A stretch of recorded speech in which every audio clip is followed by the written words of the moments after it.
तो आइए एक बार फिर से आप सभी जुड़ जाइए हमसे। आज लेकर आए हैं हम 10 नंबर का संस्कृत बिहार बोर्ड 2026 के लिए जो भी student career batch 450 plus join करना चाहते हैं फाउंडेशन बैच में आकर आप पढ़ाई कर सकते हैं। तो आज हम लेकर आए हैं संस्कृत वर्ग दसम का मंगलम पाठ। जी हाँ, मंगलम पाठ के बारे में बताते चले आपसे कि यह पाठ उपनिषद के 5 मंत्रों से बना हुआ है। यानी कि मंगलम पाठ में 5 मंत्र हैं, 5 श्लोक हैं और वे पांचों श्लोक अलग अलग उपनिषद से लिए गए हैं।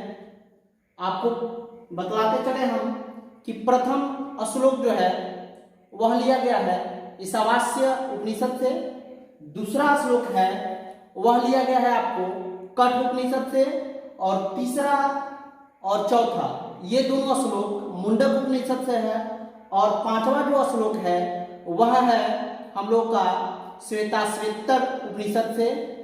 और इन सभी श्लोकों में सत्य के बारे में और परमात्मा के रहस्य के बारे में बतलाया गया है, आत्मा के रहस्य के बारे में बतलाया गया है। तो आइए अब चलते हैं हम इस मंगलम पाठ के ऑब्जेक्टिव प्रश्न की तरफ। तो जल्दी जल्दी आप सभी बच्चे जुड़ जाए हमसे। जो भी बच्चे लाइव क्लास करते हैं वह सभी फटाफट जुड़ जाए हमसे और चलते हैं हम लोग अब अपने प्रश्न की तरफ। क्वेश्चन है, यहां क्वेश्चन कह रहा है मंगलम पाठ कहां से संकलित है। तो आपको बताते चले कि मंगलम पाठ जो है उपनिषद से संकलित है। शुरू में ही आपको बतला चुके हैं हम। तो इसका करेक्ट जवाब हो जाएगा ऑप्शन नंबर सी, यानी कि उपनिषद से संकलित है। कोई दिक्कत? कहां से संकलित है? तो उपनिषद से संकलित है। कोई डाउट? मंगलम पाठ कहां से संकलित है? तो उपनिषद से संकलित है। किसी प्रकार का कोई डाउट नहीं है? चलिए, संस्कृत इतना बेहतर पढ़ाएंगे कि आप भी कहिएगा कि हाँ। चलिए आगे चलते हैं। अगला प्रश्न है हम लोग का, अगला प्रश्न है मंगलम पाठ में कितने मंत्र हैं? मंगलम पाठ में कितने मंत्र हैं?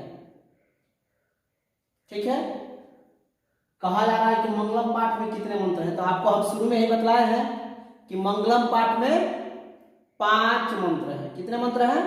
5। ठीक है, यानी कि option number B will be correct answer हो जाएगा। कोई डाउट? चलिए, option number B will be correct answer, यानी कि 5 जो है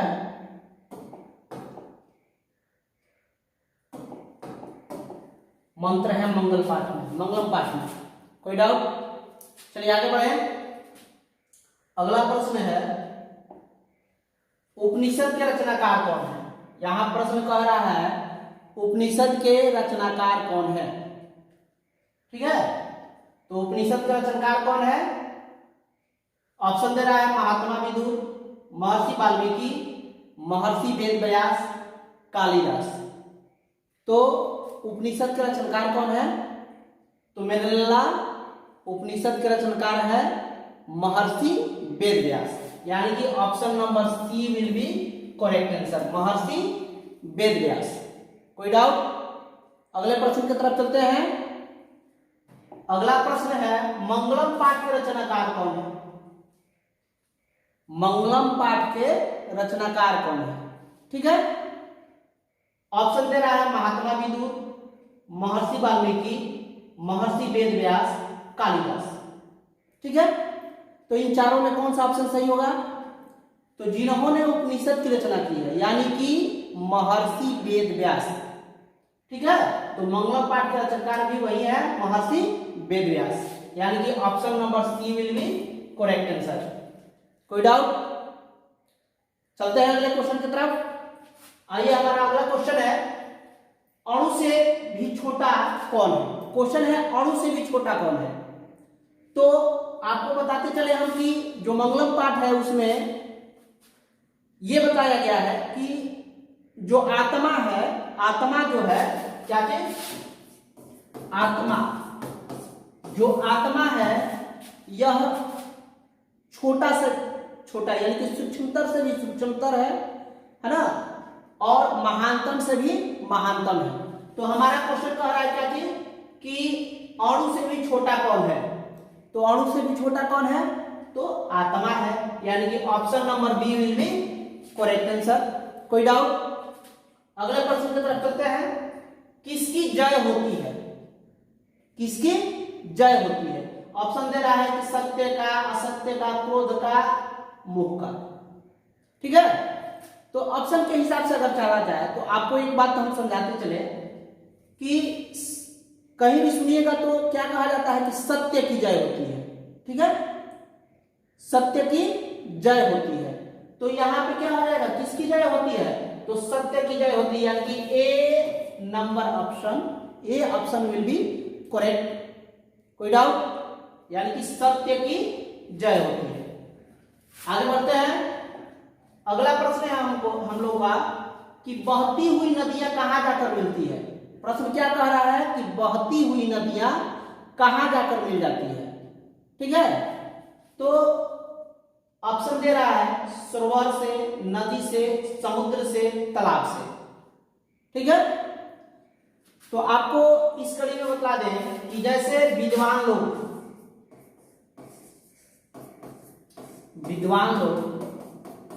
के बारे में कहा गया है कि विद्वान लोग परमात्मा से मतलब मिल जाते हैं, परमात्मा में विलीन हो जाते हैं, और बहती हुई जो नदियां होती है वह समुद्र में विलीन हो जाती है।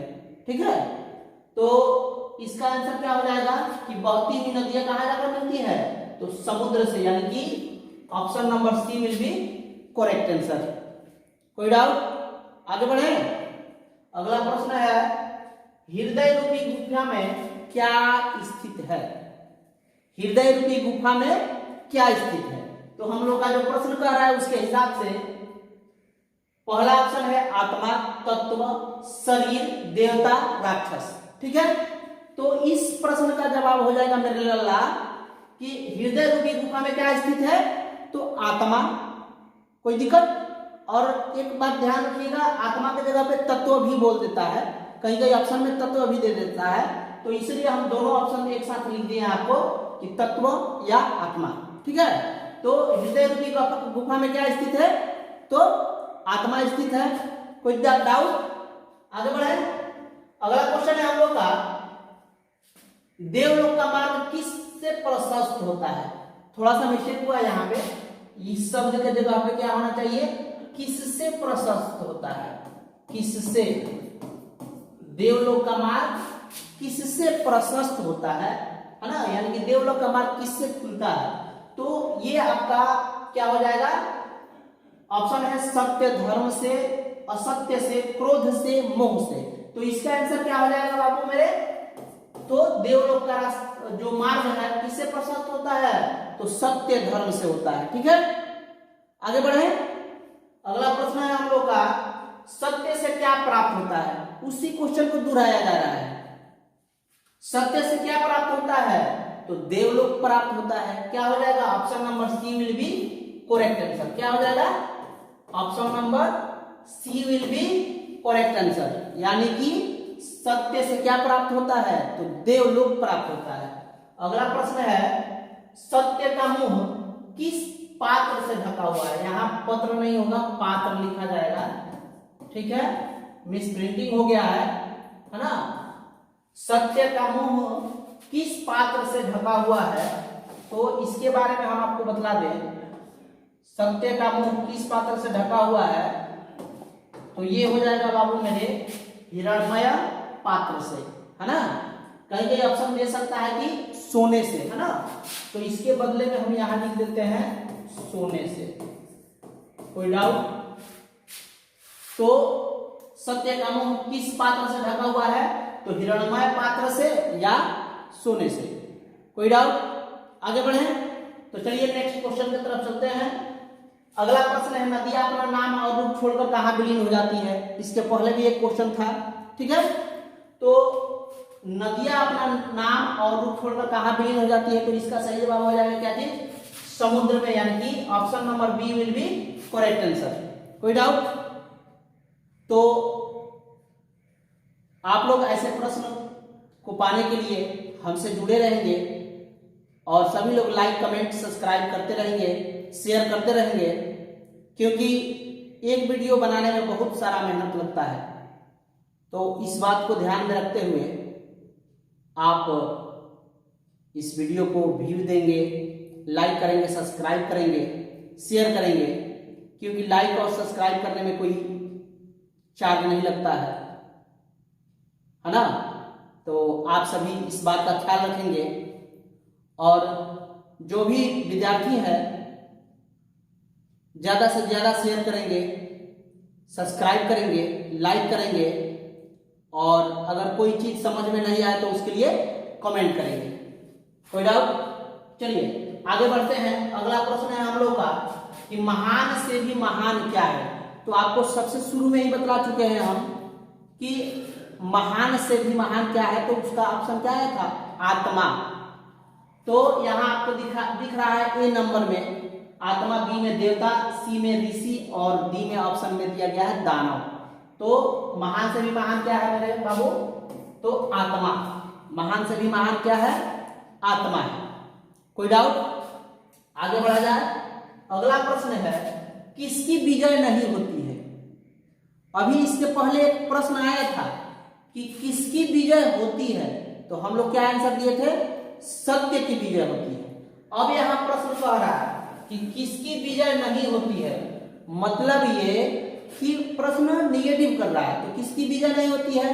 तो असत्य की विजय नहीं होती है, यानी कि option number B will be correct answer. कोई डाउट? अगला प्रश्न है हम लोग का, सूक्ष्म से भी सूक्ष्मतर क्या है? आपको शुरू में ही समझा चुके हैं। महान से भी महानतम क्या है? तो आत्मा। सूक्ष्म से भी सूक्ष्मतर क्या है, या अणु से भी छोटा क्या है? तो आत्मा। यानी कि इसमें ढूंढ लीजिए आप, option number A will be correct answer. कोई doubt? Option number A will be correct answer, यानी कि सूक्ष्म से भी सूक्ष्मतर क्या है? तो आत्मा हो जाएगा मेरे बाबू। कोई डाउट? चलिए अगला प्रश्न है, वेदों की संख्या कितनी है? बहुत ही महत्वपूर्ण प्रश्न है ये।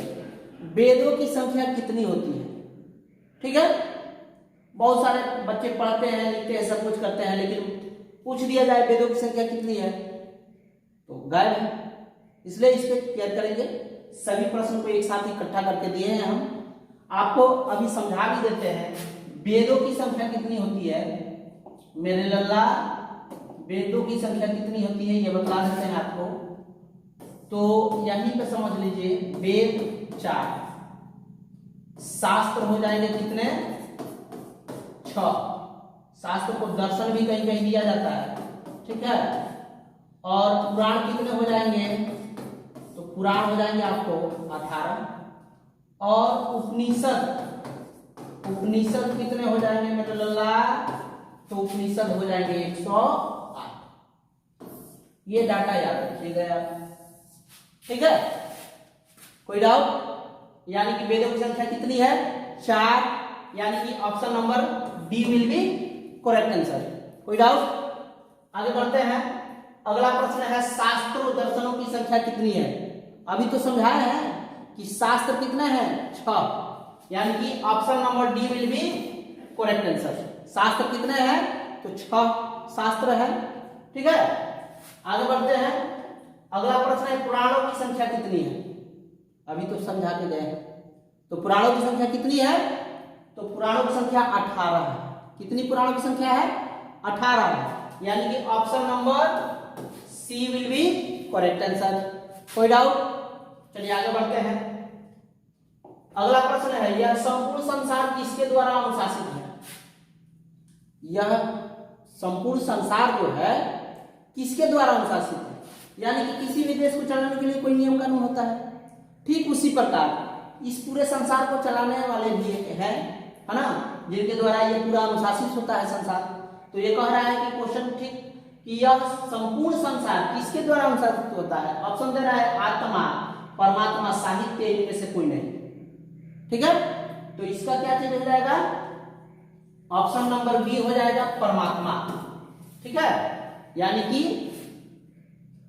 परम पुरुष परमात्मा द्वारा यह संपूर्ण संसार अनुशासित होता है।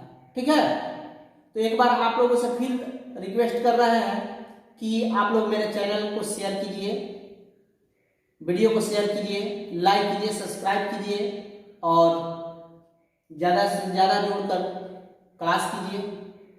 इससे भी नहीं हो तो फाउंडेशन बैच में जुड़िए। ठीक है, चलिए आगे प्रश्न की तरफ चलते हैं। अगला प्रश्न है हमारा, अणु से भी छोटा कौन है। अभी प्रश्न तो आया था, शायद प्रश्न रिपीट हो रहा है कि अणु से भी छोटा कौन क्या है या कौन है। तो इसका आंसर क्या हो जाएगा, आत्मा हो जाएगा। कोई डाउट? अगले प्रश्न की तरफ चलते हैं। हृदय रूपी गुफा में क्या स्थित है। हृदय रूपी गुफा में क्या स्थित है, तो इसका सही जवाब हो जाएगा आत्मा। कोई डाउट? हृदय रूपी गुफा में क्या स्थित है, तो आत्मा स्थित है मेरे बाबू। ठीक है, option number A will be correct answer. अगला प्रश्न है, मंगलम पाठ के पांचों मंत्र किस उपनिषद से संकलित है। मंगलम पाठ के पांचों मंत्र किस उपनिषद से संकलित है। तो यहां थोड़ा सा ध्यान दीजिएगा, आपको हम शुरू में समझाए हैं कि जो मंगलम पाठ के पांचों मंत्र है वह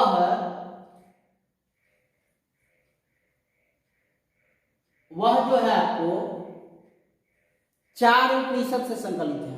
ठीक है, यानी कि 5 मंत्र 4 उपनिषद से लिए गए हैं। ठीक है, तो इसमें कह रहा है कि ईशावास्य उपनिषद उससे भी संकलित है, मुंडक उपनिषद इससे भी संकलित है, श्वेताश्वेतर उपनिषद तो इससे भी संकलित है, और एक उपनिषद है यानी कि कठ उपनिषद। कठ उपनिषद इससे भी संकलित है। कोई डाउट? यानी कि इन चारों उपनिषद से ये 5 मंत्र लिए गए हैं, यानी कि इसका आंसर हो जाएगा इनमें से सभी। कोई डाउट? या आपको ये चारों उपनिषद एक साथ लिखे हो तो चारों को सही करना है। ठीक है, कोई डाउट? यानी कि मंगलम पाठ के 5 मंत्र इन चारों उपनिषद से दिए गए हैं। पहला है ईशावास्य उपनिषद, दूसरा है मुंडक उपनिषद, तीसरा श्वेताश्वेतर उपनिषद और चौथा कठ उपनिषद, यानी कि 4 उपनिषद हो गए। इससे मंगलम पाठ के 5 श्लोक लिए गए हैं। कोई डाउट? आगे बढ़े, चलिए अगला प्रश्न है, मंगलम पाठ का प्रथम श्लोक किस उपनिषद से लिया गया है। अब ये प्रश्न रहा कुछ काम लायक। मंगलम पाठ का जो प्रथम श्लोक है वह किस उपनिषद से लिया गया है। तो वीडियो के शुरू में ही आपको हम समझा चुके हैं कि मंगलम पाठ का जो प्रथम श्लोक है किस उपनिषद से लिया गया है। तो अगर आपको याद हो तो ठीक है, नहीं तो वीडियो के शुरू में जाइए, आंसर पाइए, फिर यहाँ आइए, नहीं तो यहाँ आने की क्या आवश्यकता, हम यहीं पे बतला देते हैं आपको। कोई डाउट? यानी कि मंगलम पाठ का प्रथम श्लोक किस उपनिषद से लिया गया है, तो option number A will be correct answer, यानी कि ईशावास्य उपनिषद से लिया गया है मंगलम पाठ का प्रथम श्लोक। कोई डाउट? चलिए अगले प्रश्न की तरफ चलते हैं। अगला प्रश्न है, मंगलम पाठ का द्वितीय श्लोक किस उपनिषद से लिया गया है।